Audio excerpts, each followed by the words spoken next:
Hello, everyone, and welcome to the Sustainable Finance Podcast. My name is Paul Ellis, and I'm your host for these programs about developments in this fast-growing industry. Hello, everyone. We're here in sunny San Diego, California with Marci Bair and Victor Orozco of Bair Financial Planning. It's a real treat to be here, Marci. Thanks very much for the invitation. Welcome. Yeah. How do you like San Diego so far? It's great. It's great. We're staying in North Park, and it's a beautiful area, and we've been out to the desert, and we're having a good time. 75 and sunny and loving life. That's right. Yeah. That's right. Yeah. So we did a podcast together 4 years ago. We did. God, it's a long time already. It seems like it. And your firm has been growing. The podcast platform for me, fortunately has been growing as well. Sure. It's a very interesting time in our industry. It is. And I thought that, we'd have this chance to visit and just talk a little bit about what's going on with your firm. Yep. And how you're adapting to financial advisory work with individual clients and the whole area of sustainable investing these days. Yep. So let's talk a little bit about that. Who wants to go first? I was just saying, we're here and we're thriving. So, right? That's the good part, that we're all still here. Yeah. I mean, life continues to get more complicated, right? Within the financial industry as well as just personal lives and what's going on in the world. And we have to acknowledge that. So as clients come in, we try and meet them where they're at and just really kind of assess personally what's going on with them, but also financially. And then that ties in with their investments and matching up their, values and their money together. Mm. Yeah, I know that's obviously the way you have been building your practice over the years from the scratch. Yep. Victor, what do you find is on people's minds today, not just as investors, but as clients who are looking for long-term planning issues as well? Right, and that's, I think, where we may be unique in kind of our perspectives. We're fee-based financial planning forward firm that has a sustainable investing philosophy tilt when it comes to the asset management side. Yeah. Do all our clients need to pursue that? They don't. We have conventional investing outside of that. So I think from our perspective, what we're kind of seeing as the people that want that with this enhancement around with it, and really they're just looking for alignment. I think everyone's looking for alignment at some point in their lives, right? And rather it's this way or that way, just something that just makes sense to them at a deeper level outside of just dollars and cents. So I think whatever that alignment may be, some issues are stronger for others that really want that to be portrayed and conveyed in the portfolio. Some, it's kind of a good, better, best. If it's better than what I used to have, I'm all for it. Where some people may want more rigor based on maybe what's important to them and their values, then how do we apply that to their assets and to their overall financial plan, right? Because part of our firm's phrase is planning for sustainable wealth. And that can be many different, that means literally every different things to everybody, right? Yeah. So I think it's that, but then also my role in not only helping our clients is helping the advisors of the Wealth Consulting Group and creating the sustainable portfolios for them and hearing kind of what's important to them and some of the stuff they're hearing from their client base, their nonprofits they're working with, and really trying to figure out where do we want to land this now. So a lot of it is just, what is this? How does it apply to us? And then how do we do it the way that is most aligned with us? Good. Now, Marci, when you launched the firm, you have some very specific populations that you also work with as an advisory firm. Related to diversity and a number of other issues. Talk a little bit about that. Yeah. So we started Bair Financial Planning over 30 years ago. Mm-hmm. So we really haven't strayed far from where we started. So our original core group is the LGBTQ plus community and their allies, and then women in leadership, kind of looks like me.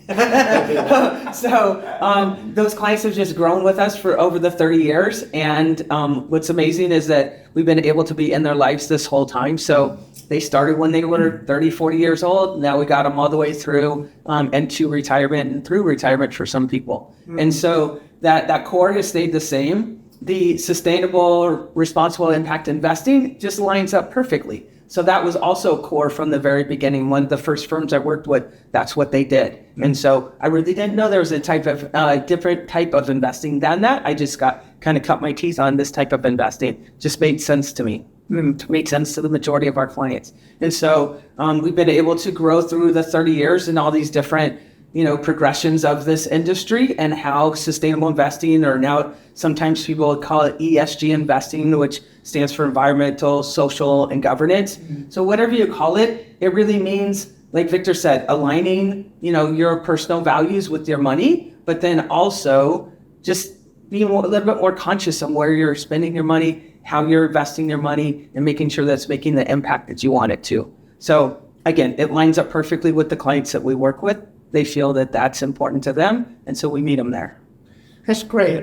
One of the things that I know all of us in our industry are thinking about and have been thinking about now for at least the last decade or more is this wealth transfer is underway in our economy. Yep. How is that? I mean, and it's become clearly and always has been about multiple generations. Sure. And so what's happening, I see today, what's happening is that there's two younger generations, in addition to my generation, the baby boomers, who are in deeply engaged in this process. So I just wanted to get your takes on that, how you see that playing out across your client base, and how if different generations are addressing it differently or the same, whichever way. But I think, some of the more senior clients, they want to leave the planet in a better place for their kids and grandkids, right? And so from an environmental sustainability perspective, that's always been important to them because they want to leave it in a better way. They also are very concerned about companies and the governance of those companies and doing the right thing. So those elements kind of go across generations. But when we see it like higher net worth families, it's the younger generation that's kind of poking the senior members of the family, like, maybe we should look at investing this way or doing more things within the community or different causes and being more impactful with their money. And so not just them writing checks to charities and causes, but how the money is actually invested, right? And so we see that in that higher net worth family space, but then also just the day-to-day person. Those millennials or younger generations, they are a lot more conscious about where they're spending their money, and it's showing. Good. Yeah. Good. What's your take on that, Victor? You work closely with a lot of folks like this. Right. And I think, to Marci's point, a lot of the generations are kind of nudging, bottom up.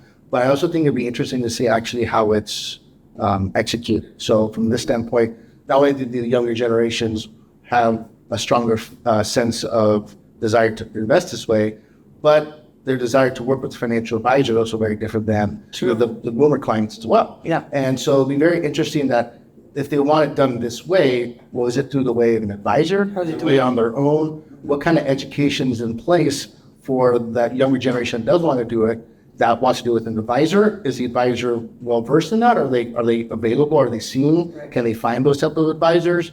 And if they are the other side of the spectrum with me, not want to work with an advisor, what tools and education will outside of that can actually do it themselves, right? Because there's do-it-yourself investor, but then there's actually do-it-yourself investor with this extra layer wrapped around it. Yep. So that'd be very intriguing to see how that plays out in the future as well, and really determine what kind of impact do they make, and are the tools available to them as a do-it-yourself investor, allowing them to do the impact they desire. Yeah. So I think that'll take some time to discover. I'm doing my own, but this is actually related to that maybe I'm not doing it the way I really intended.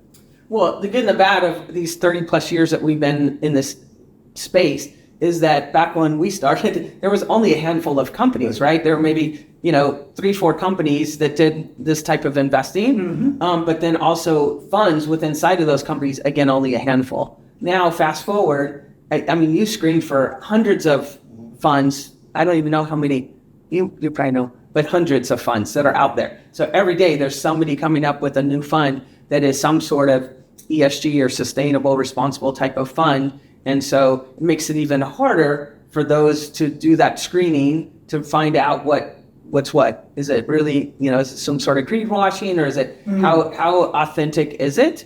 And that's what Victor spends a tremendous amount of time in our investment committee in digging into that. So the do-it-yourselfers, that's great that there's tools out there, but it's really understanding those tools and understanding how to apply them. Yeah, I think in my experience of talking to advisors across the industry, you're making some very important points. And not only the more complex relationship with clients across generations, but also we all have all of these brand new, they feel brand new to me, technologies that are being applied to our industry, not only from an analytical side and an investment strategy side, but also now from the regulatory side. Right. And so, of course, that's critical in your roles because you're accountable for that, right? Yeah. Talk a little bit about that. If you have any, what's your sense of that responsibility and awareness and opportunity that you might have today? So are you talking about the regulatory side, like the anti-ESG state-specific side, or are you talking about other parts? I'm talking about sort of the whole ball of wax in the sense that this is one of the biggest shifts in our industry in a couple of generations in terms of what people are thinking about, focusing on, and choosing to do as investors. Got it. And I think that falls heavily on us to do our research, but then also know the space more intimately. Right? I think in the financial advisor profession, right, there's a lot of outsourcing and tech-enabled type of capabilities we have. Right, we're becoming cyborgs, right? Technology, and I have to give a shout out to Burt White, who I heard him speak, kind of present that. That it's not being AI's taking over, the humans not all it. No, we're tech-enabled humans, right? Yeah. And I think that's something we have to look at from that perspective. But though those tools could also make an advisor a little lazy around knowing what's actually inside. If you've outsourced so much that maybe you didn't know that this fund falls under this umbrella, but it's on this side and not this side.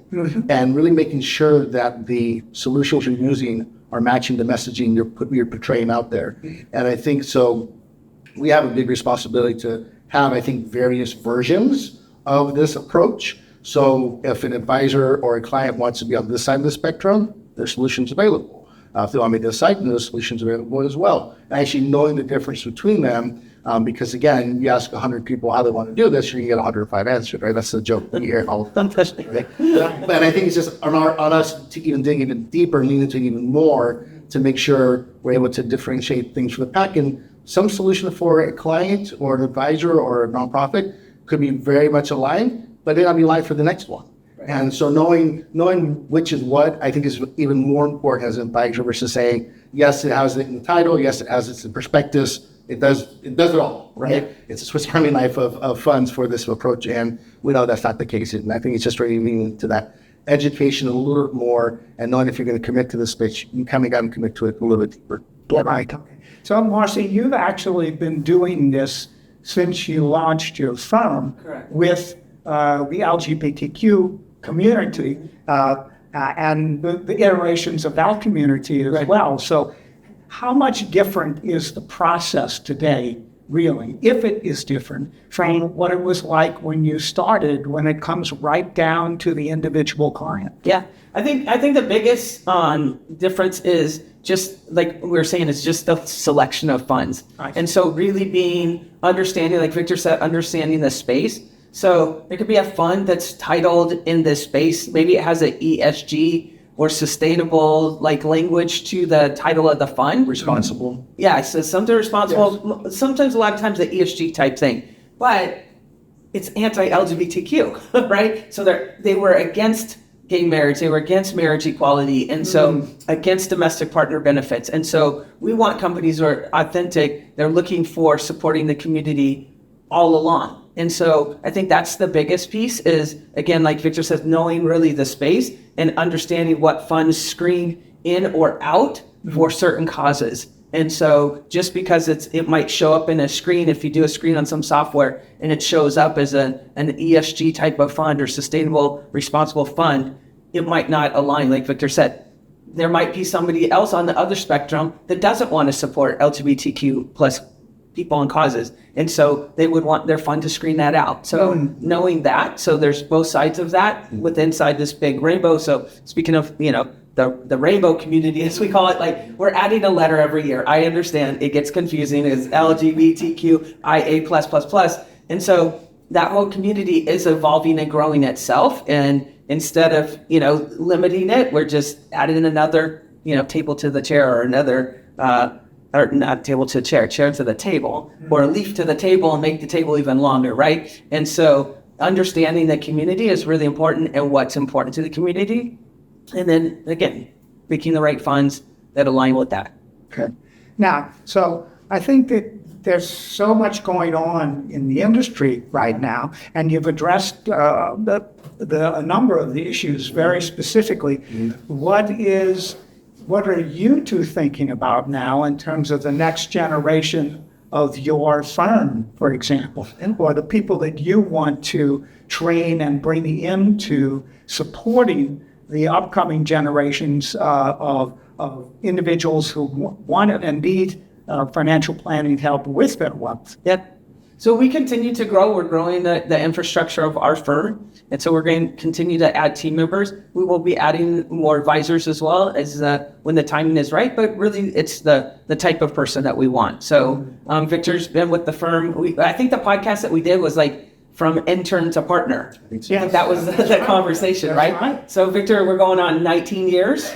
19 years, I think like 2-3 weeks. Pretty soon. It's recording. Yeah, pretty soon. Yeah. So that's been an amazing partnership. And so we'll be adding, more advisors as well. So whether we add them specifically to our team or to our team inside the Wealth Consulting Group, or just education outside the industry. So Victor and I do a lot of speaking and teaching outside the industry to just really help grow more advisors in this space, because we certainly can't meet everybody. Right. And so we need to have other advisors that really feel that this is a calling and a cause for them too. I think we're not going anywhere, even though I've been in practice 30-something years. I'm only 50-something. Mm-hmm. And so we're going to be around for a while. I'm going to be around for a while. But I want this to be my legacy. We want it to be our legacy. And so we're making an impact not only on our clients' lives, but their families' lives, but then also for multiple generations, and the impact that these funds and this type of investing is doing for our world and social causes. So that's where it gives me a lot of excitement to just keep going. And just the more capital we can add to this space means that we can just move everything we feel the world in the right direction. So, Victor, anything you want to add to Marci's comments? Yeah, I think this kind of our last relationship is, right, Marci talks about something we want to do, then it's like, well, then I have to figure out how to do it. Yeah. Right? This sounds really good. Can we figure out Victor's like, okay, but how are we going to do it, right? Yeah. I think to make our legacy be impactful is educating other advisors on how to do this work in a way that aligns and is intentional for the clients that want it. And I think it kind of goes into something I've worked with already, but if we can have more advisors doing this work and are more educated, so we joked about, I picked up my chartered SRI counselor designation, right, from College Financial Planning, right? If we can have more CISRIC designated advisors, and if we can be visible and share, hey, this designation exists. I know we've been able to do that internally with our firm, that we've been able to promote this, and more advisors have caught on. They become more educated. Now they have a bigger passion for this and saying, oh, this is how I don't want to do it to the 2.0 level. Yeah. And create study groups. We helped create a study group for the Sustainable Investing Group and LPL. So I think how we make the legacy, not only helping clients, but then also making the distribution channel of how clients can access this wider by helping improve the education water level, multiple advisors helps that, because we can't help everybody. But if you get more people to do this work, then the legacy in a way indirects the butterfly effect of that. Because there's two of us within Bair Financial Planning. Inside the Wealth Consulting Group was the RIA that we're associated with. Mm-hmm. Victor and I are both vice presidents with the Wealth Consulting Group. Inside Wealth Consulting Group, we have like 150 advisors. So now we go from 2 to 150. And then the impact with LPL Financial is over 22,000 advisors. Mm-hmm. And then the speaking that Victor and I do, in particular Victor with USIF and all of these different, sustainable, responsible conferences, that's even more impactful. So it's like he said, that butterfly effect, that's where we can really start spreading the word and getting momentum. Mm-hmm. Exactly. I don't think the voices in this space are loud enough because there aren't many. Right. Right. So the opposition side is much louder. There's a lot more. So the only way to fight back is to have more voices. And so I think that's kind of how we want to do the legacy, because that's what now it's going to get done outside of our Bair Financial Planning community bubble. Right. Well, I think that's a very good point, and it leads me to my last question, Okay. which is, from a global perspective, what are each of your point of view today on where all of this is headed, whether it's about sustainability or just, at global economic growth, and in the face of things like climate change and risk of storms, and just across the board, like you can tick them off, right? Is there any particular focus that you have as an individual financial advisor? Yeah. I mean, Victor has probably more detail on this than I do, but I just know globally, like the U.S. is behind in certain areas. Like European countries way ahead of us when it comes to sustainable investing, or just sustainable and being more impactful, conscientious about the companies and the impact those companies have internationally and European countries. And then we've got some other countries that are run by dictatorships and, on the opposite side of things. So it's a crazy world out there. And, Victor could speak more to the investment side of it, but I just know that, there's a lot of work we still have to do. Yeah. Good. Two things stand out significantly. One is material sourcing for a transitionary economy, Yes. and then also political implications around regulatory issues. I think those are the two big things, I think, globally that are going to be big catalysts around this space. The sourcing side, I think, to your point about climate, we want to transition, but the sourcing of these materials, right, are extractive. So it's kind of, I think, looking at this community, trying to determine, historically there's been exclusionary approaches to this. There's, no-fly zones of certain areas of the market, low carbon footprint to the such, but then looking at, well, then how do we get there? Is it through these extractive processes? Is it through higher emissions? Had to Dr. Julie Ward, we did a conference, we spoke on a panel this past fall. That was one of the things, that the path through lower emissions is to higher emissions, right? Yeah. So then, as a community, how can we maybe no longer conveniently ignore some of those truths that come with that and figure out, okay, well, if we want exposure to these spaces and technologies in this transitionary world, we want our investors to benefit from this return. What areas are we going to adapt to, maybe more comfortable with, or less uncomfortable with going forward than we've done historically to participate in that? And that's a very hard question to kind of go with, because it's been so black and white. But now, it's got to come from somewhere. We don't harvest it from the Midwest or pull it out of the Pacific. So we got to figure that part out. And then the second is the political side is asset managers maybe changing the color of their clothing and their tone when it comes to, well, if I maintain this language and this approach from a state treasury standpoint or from an adoption standpoint, we might potentially lose business from that. So then when everyone wanted to have ESG, sustainable language in their prospectuses, that all the NLP language will pull and bring that in, now it's like, well, maybe let's find those in the words and maybe we should get them out now, right? Now the asset managers we're trying to align our clients' capital with to make the most impact from a voting standpoint and a qualitative side. They're not starting to worry about changing their tone, but it's being aware that could be some implications globally of asset managers that say, maybe we do, maybe we don't. And so that would be interesting to see how that goes. And then, of course, advisors that may want to pursue this, what's going on the state level that could impact practices, that they may reconsider choices, or even broker-dealer platforms considering how funds are going to get flagged. So I think that's its own video in itself. But I think those two big things are very critical to where do you go from here. Yes, I agree. Well, listen, this has been a great conversation. Thank you both very much for joining me here in sunny San Diego. Marci Bair and Victor Orozco of Bair Financial Planning. Look forward to getting together with each of you a little bit more specifically on some specific topic issues. But thanks for the time today. I really appreciate it. Hope we all enjoyed the conversation. Yes, Paul Ellis signing off for the Sustainable Finance Podcast.